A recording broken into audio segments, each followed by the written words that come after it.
Valley of flowers সিরিজের আজকে তৃতীয় ভিডিও। প্রথম দুই পর্বের ভিডিওতে আমি দেখিয়েছি কিভাবে আমি দেরাদুন থেকে চলে এলাম ঋষিকেশ, তারপর সেখান থেকে ট্রেক করে চলে এলাম ঘাংঘারিয়া পর্যন্ত। হাই ফ্রেন্ডস, আমি ইন্দ্রিলা আর আপনারা দেখছেন ওয়াইল্ড ইন্ডিয়া ট্রাভেলস। আজকে 8ই আগস্ট আমাদের ট্রেকের অফিসিয়ালি তৃতীয় দিন, হাঁটার দ্বিতীয় দিন। সকাল সকাল ব্রেকফাস্ট করে রেডি হয়ে নিলাম। আমরা আজকে যাব বহু প্রতীক্ষিত স্বপ্নের ভ্যালি অফ ফ্লাওয়ার্সে ট্রেক করে। আজকে সেই বহু প্রতীক্ষিত ভ্যালি অফ ফ্লাওয়ার্সের ট্রেক এই জাস্ট শুরু করলাম, 7টার সময় যাচ্ছি। এই রাস্তায় কালকে যেরকম আমরা এসেছিলাম যে রাস্তা দিয়ে আর কি, প্রচুর ঘোড়া খচ্চর চলছিল, আজকে সেটা পাবো না। তো আজকের ট্রেকটা অন্যরকম হবে। এখানে যারা ট্রেকার শুধুমাত্র তারাই যান, আর এমনিতে যাদের হাঁটার অসুবিধা আছে তারা পিঠটু নিতে পারেন, পিঠে করে যাওয়া। ঘাংঘারিয়াতে যেখানে হোটেলগুলো অবস্থিত তার ঠিক পাশ থেকেই কিছু দূর হেঁটে গেলেই শুরু হয়ে যায় ট্রেকিং এরিয়া। এখানে নদীর ওপর একটি ব্রিজ পড়ে, তারপর কিছু দূর হেঁটে গেলেই রাস্তা দুদিকে ভাগ হয়ে যাচ্ছে। ডান দিকের রাস্তা চলে যায় হেমকুন্ড সাহিবের দিকে এবং বাদিকের রাস্তা ধরে আমরা পৌঁছচ্ছি ভ্যালি অফ ফ্লাওয়ার্সের দিকে।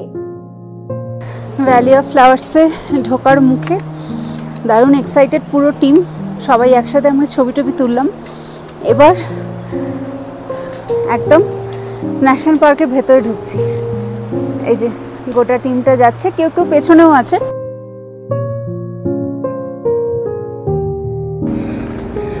উনিশশো 6ই সেপ্টেম্বর ন্যাশনাল পার্ক হিসেবে পরিচিতি পায় এই ভ্যালি অফ ফ্লাওয়ার্স। 87.5 বর্গ কিলোমিটার অঞ্চল জুড়ে এই পার্কের বিস্তৃতি। কত রকমের ফুল পাওয়া যায় সব এখানে লেখা আছে। উত্তরাখণ্ডের এই ট্যুরিস্ট ডেস্টিনেশন কিন্তু ভীষণ জনপ্রিয়, বোঝাই যাচ্ছে গেটে ঢোকার সময়, তাই এত ভিড়। পুরো রাস্তাতেও বেশ ভালোই ভিড় পাওয়া যায়।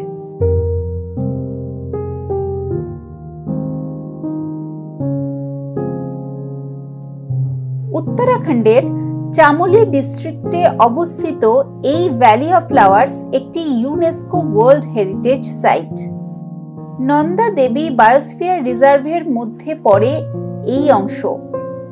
মনে করা হয় যে 1931 সালে ভ্যালি অফ ফ্লাওয়ার্স প্রথম আবিষ্কৃত হয়েছিল 3 জন ব্রিটিশ পর্বতারোহীর দ্বারা। ফ্র্যাঙ্ক এস স্মিথের নেতৃত্বে 3 জন ব্রিটিশ পর্বতারোহী এখানে পথ হারিয়ে চলে এসেছিলেন এবং এই সুন্দর ফুলের উপত্যকায় এর অপূর্ব শোভা দেখে এর নাম দিয়েছিলেন ভ্যালি অফ ফ্লাওয়ার্স। এখানে প্রায় 600-র বেশি ফুল দেখতে পাওয়া যায়। প্রচুর orchid, poppy, primula, marigold, daisy, এরকম অনেক ধরনের ফুল কিন্তু এখানে দেখতে পাওয়া যায়, যেটা অন্যান্য কোথাওই দেখতে পাওয়া যায় না। ভ্যালি অফ ফ্লাওয়ার্স একটা মনসুন ট্রেক, অর্থাৎ বর্ষাকালেই এই ট্রেকিং কমপ্লিট করতে হয়। বছরের অন্যান্য সময় এখানে কোনো ফুল ফোটে না। জুলাই, আগস্ট এবং সেপ্টেম্বরে ভ্যালি অফ ফ্লাওয়ার্স আসার আদর্শ সময়। তার মধ্যে সব থেকে ভালো এবং ম্যাক্সিমাম ফুল দেখা যায় আগস্ট মাসে। যদি আপনি মনে করেন যে এই পথ হেঁটে উঠতে পারছেন না, তাহলে কিন্তু ঘোড়ার ব্যবস্থা না থাকলেও পিঠটু রয়েছে। শুধু ফুলের সৌন্দর্যই দেখার মতন নয়, বর্ষাকালে এই অরণ্যের সবুজ রূপও ভীষণভাবে মনকে আকর্ষণ করে।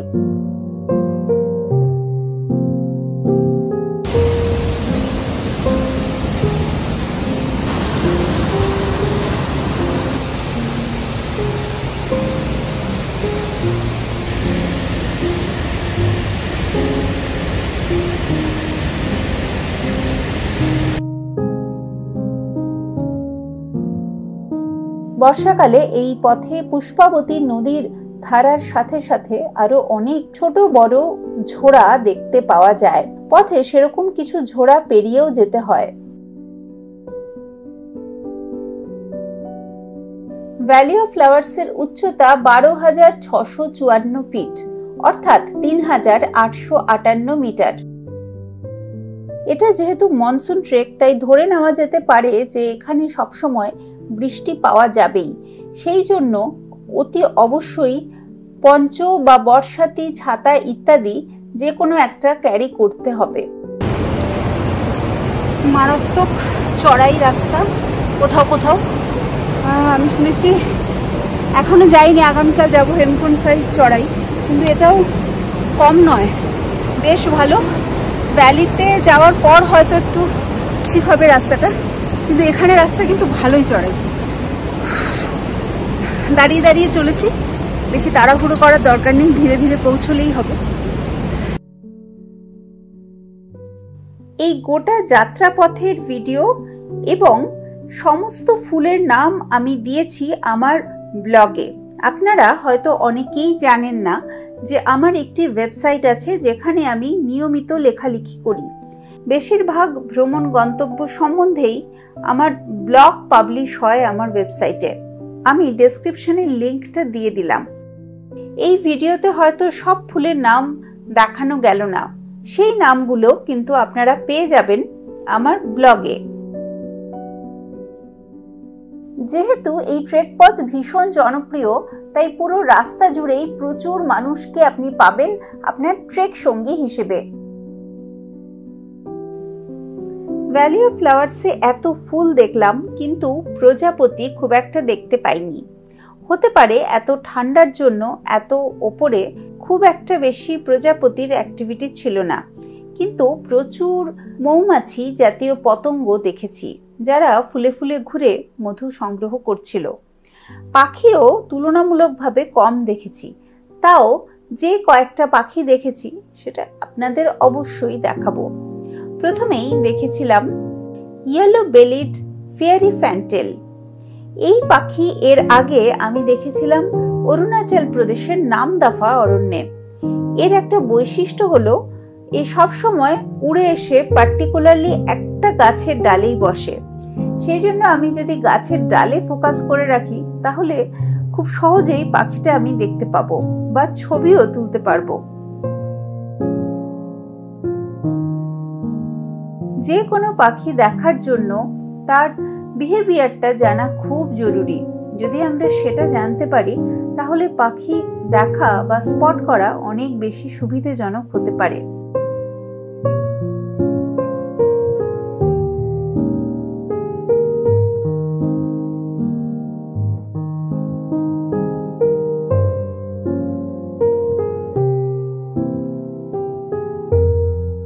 এর সাথে সাথে ঘুরছিল 4-5টা হুইস্কার ডিউহিনার একটা ঝাঁক।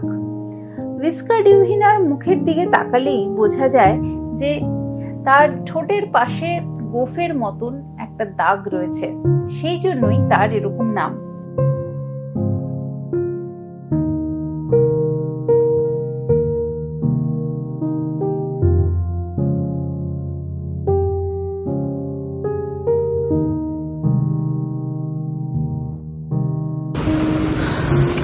অনেকটা চড়াই ওঠার পর এখন আবার একটুখানি নামার সময় দম তো শেষ হয় না, কিন্তু নামার সময় পড়ে যাওয়ার চান্স বেশি। তাই আর পাথরগুলো আর কি লুজ পাথর, সব লুজ নয়, কিছু কিছু আছে লুজ পাথর, তো খুব সতর্কভাবে আর কি নামতে হবে। ভ্যালিতে ঢোকার সময় কিন্তু এন্ট্রেন্স ফি লাগে। ফরেস্টের চেকপোস্টে নাম এবং সদস্য সংখ্যা বলতে হয়। তার সাথে সাথে এখানে 3 দিনের টিকিট হলো 200 টাকা। Still camera, non professional still বা ভিডিও ক্যামেরা এগুলো ফ্রি, কিন্তু প্রফেশনাল মুভি বা ভিডিও হলে সেক্ষেত্রে 750 টাকা লাগে ভারতীয়দের জন্য। ড্রোন এখানে অ্যালাউ নয়।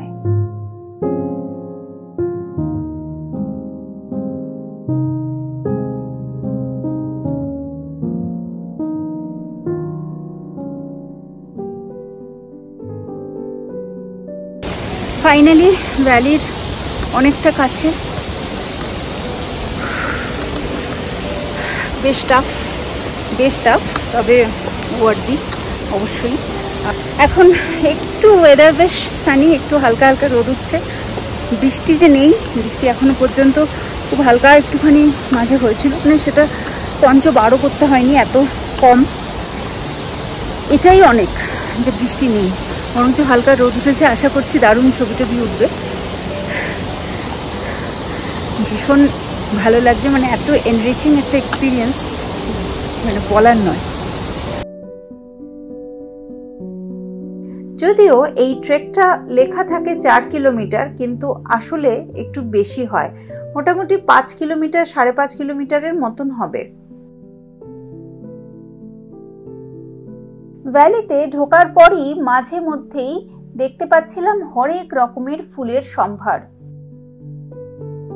চারদিকে এত রঙিন, এত রকমের ফুল, আপনি দেখতে দেখতে আর ছবি তুলতে তুলতে একেবারে পাগল হয়ে যাবেন।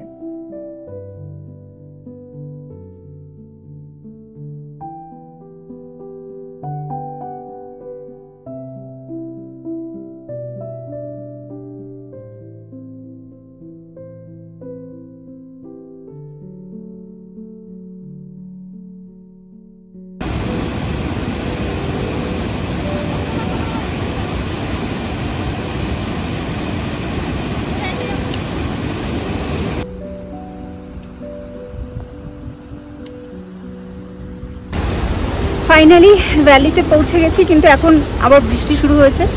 একটু আগে যেরকম সানি ছিল সেরকম হলে ভালো হতো। যাই হোক, বৃষ্টির মধ্যেই যতটা পারা যায় ছবি তোলার চেষ্টা করছি। এখানেই আমরা লাঞ্চ করব, প্যাকড লাঞ্চ আমরা হোটেল থেকে নিয়ে এসেছি।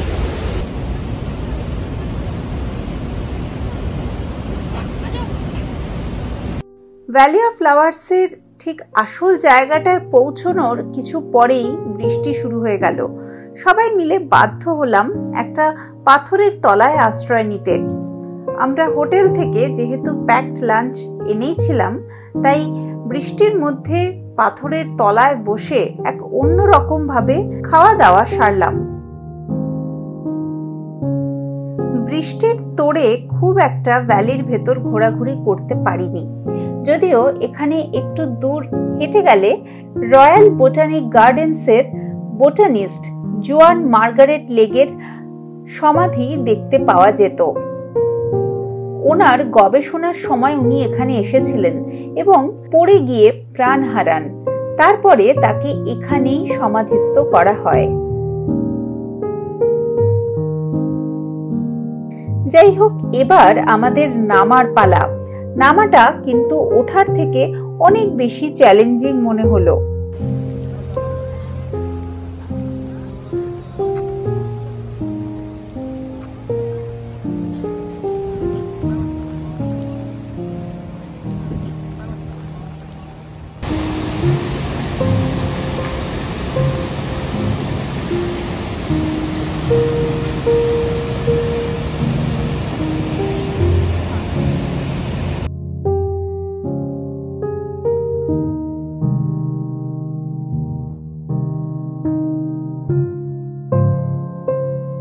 নামার সময়ও বৃষ্টির মধ্যে দেখে নিলাম আরো বেশ কিছু ফুল, যেগুলো যাবার সময় ছবি তোলা হয়নি।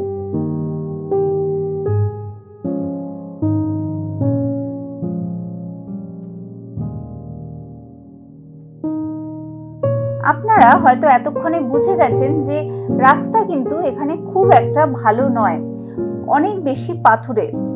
আসলে ন্যাশনাল পার্কের ভেতরে সেভাবে রাস্তা তৈরি করার নিয়ম নেই। ফরেস্ট ডিপার্টমেন্টের লোকজন তাও এই রাস্তাটা তৈরি করেছেন সাধারণ মানুষের সুবিধের জন্য। আমাদের ট্রেক লিডার ছিলেন সুনিতা এবং আস্থা। তারা আমাকে মাঝে মধ্যে আমার নিজের কিছু ছবি তুলে দিচ্ছিলেন। আগেই বলেছি যে সারা ভারতবর্ষ এবং দেশের বাইরে থেকেও অনেকে এসেছিলেন এই ট্রেকে। আমরা মোট 19 জন মতন ছিলাম, তবে 19 জন তো একসাথে হাঁটা সম্ভব হয়নি। কেউ এগিয়ে গেছি, কেউ বা পিছিয়ে গেছি। যেমন এই 3 ভাই এসেছিলেন দক্ষিণ ভারত থেকে, এদের সাথে চলার পথে দেখা হয়ে গেছিল।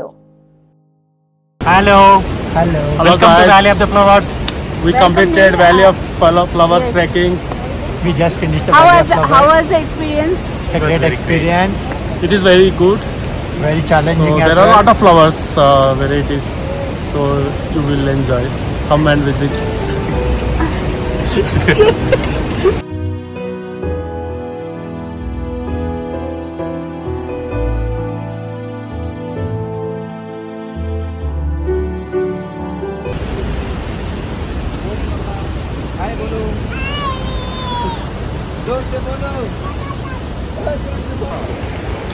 কেমন লাগলো আমার এই ফুলের উপত্যকার ট্রেক আমাকে কিন্তু অবশ্যই জানাবেন। যদি ভালো লাগে তাহলে লাইক করুন আর শেয়ার করুন। আপনার পাহাড় প্রেমী ট্রেক প্রেমী বন্ধুর সাথে ওয়াইল্ড ইন্ডিয়া ট্রাভেলসকে ফলো করুন ফেসবুকে, ইনস্টাগ্রামে।